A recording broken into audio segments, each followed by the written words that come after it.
ఓ పక్కేమో తప్పు ఆయనే చేస్తాడు, వేలెత్తి వేరే వారి మీద నింద వేస్తాడు. రెండో వైపున ఆ దుమారంలో స్కామ్ చేస్తాడు. డైరెక్ట్గా ఆ హెరిటేజ్కు ఆ ఇందాపూర్కు ఉన్న సంబంధం ఏంటి అంటే నోరు మెదపలేడు. వాళ్ళ వెబ్సైట్లోనే అది మ్యానుఫ్యాక్చరింగ్ యూనిట్ ఆఫ్ హెరిటేజ్ అని వాళ్ళే రాసుకుంటారు. అదే హెరిటేజ్కి సంబంధించిన సీనియర్ వైస్ ప్రెసిడెంట్ సేల్స్ను ఫైర్ చేస్తారు వీళ్ళే.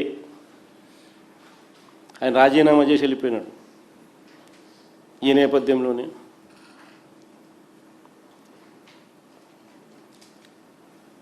రేటు సంవత్సర కాలంలో 351 నుంచి 716కు పెరుగుతుంది. ఒక కార్టెల్ ఫామ్ అవుతుంది. సంవత్సర కాలంలోనే రేట్లు పెంచుకుంటూ 351 నుంచి 716కు పెంచుకుంటూ పోతారు.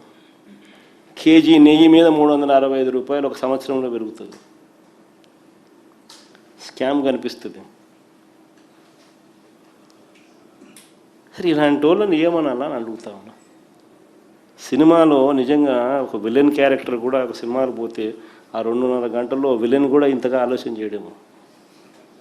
అసలు ఇది లైవ్ టెలికాస్ట్లో కనిపిస్తాను. Reality show.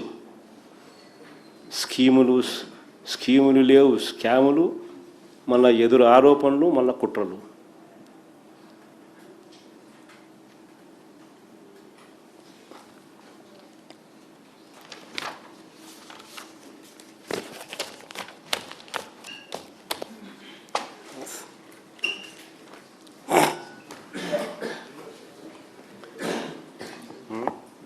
సార్ ఇటీవల పవన్ కళ్యాణ్ గారు కొన్ని కామెంట్స్ చేశారు. మీరు అసెంబ్లీలో గెలిచింది 11 మంది అయితే 1100 మందిలాగా మాట్లాడుతున్నారు అని. అంటే ఇది కాంప్లిమెంట్ అనుకోవాలా సార్? ఎలా? నచ్చితే కదా హరీష్. 1100 మంది లెవెల్లో ఆయనను భయం పుట్టించగలుగుతున్నారు అని అంటే ఆయనకు నిజంగా గొప్ప సంగతే కదా. మా వాళ్ళ క్రెడిట్ ఇవ్వాల్సిందే కదా.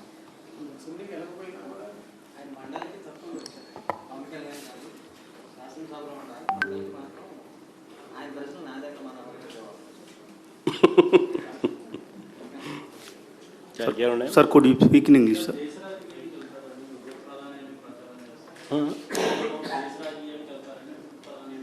ఎందుకు చంద్రబాబు దేశ రాజకీయాల్లోకి వెళ్తున్నారు, ఉప ప్రధాని అంటూ కూడా ప్రచారం జరుగుతుంది. చంద్రబాబు నాయుడు ఉప ప్రధాని ఎవరు చెప్పినారు స్వామి?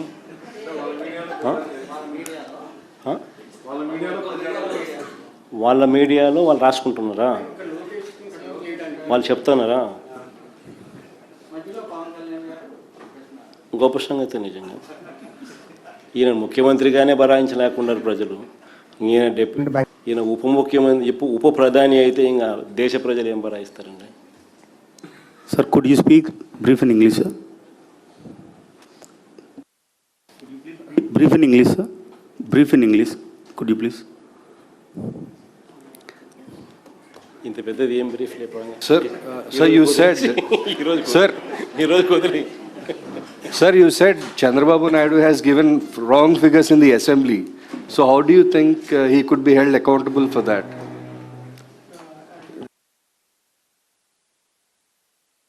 In a democracy, there is very little what you can do other than bringing it to the public domain.